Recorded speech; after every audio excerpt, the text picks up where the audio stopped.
భద్రాచలం శ్రీ సీతారామచంద్ర స్వామి వారి ఆలయంలో జీర్ణోద్ధరణ కళావాహన కార్యక్రమాలకు పూజలు చేపట్టారు పండితులు.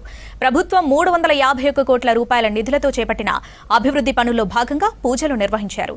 త్రిదండి చిన్నజీయర్ స్వామి ఆధ్వర్యంలో కార్యక్రమం చేపట్టారు. ఆలయం బయట ఉన్న ఉప ఆలయాలకు, శ్రీ లక్ష్మీ తాయారు అమ్మవారి ఆలయానికి, గోపుర ప్రాకారాలకు పూజలు చేశారు.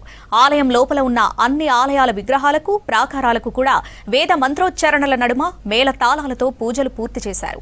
ఆలయ ఋత్వికులు, ఈవో దామోదర్రావు దంపతులు, ప్రధాన అర్చకులు కార్యక్రమంలో పాల్గొన్నారు.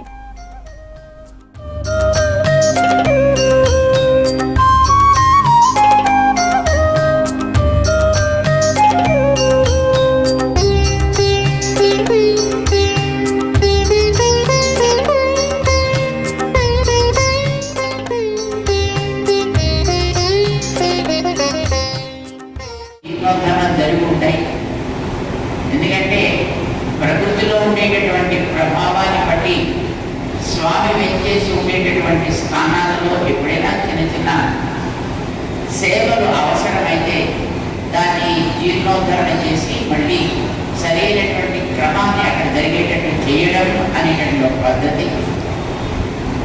గతంలో మన కొండపల్లి వాసుదేవరావు గారు కమిషనర్గా ఉండేటప్పుడు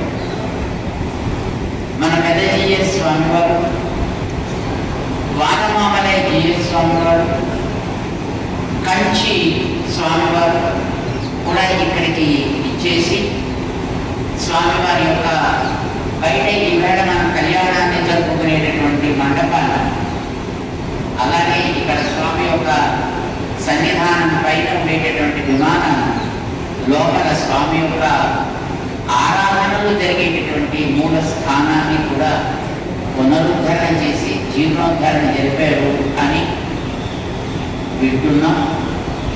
ఇలాంటి ఈ క్షేత్రంలో మూల స్థానాన్ని ఏ రకంగానూ మళ్ళీ జీర్ణోద్ధరణ చేయవలసినటువంటి అవసరం లేదు కనుక స్వామికి చుట్టూ ఉండేటటువంటి ఉప ఆలయాల్లో అక్కడక్కడ ఉండేటటువంటి ఆ క్రమాన్ని సవ్యంగా ఆరాధనకి యోగ్యంగా ఉండేటట్టుగా తీర్చిదిద్దుకోవాలి అని దానికి ఉండే శైథిల్యాన్ని దృష్టిలో పెట్టుకుని మళ్ళీ వాటికి ఒకసారి జీర్ణోద్ధరణ ద్వారా నవీకరణ చేసుకుని స్వామి యొక్క ఆరాధనను సవ్యంగా జరపాలి అనే ఒక నియమాన్ని మన దేవస్థానం ఇప్పుడు ప్రారంభం చేస్తోంది.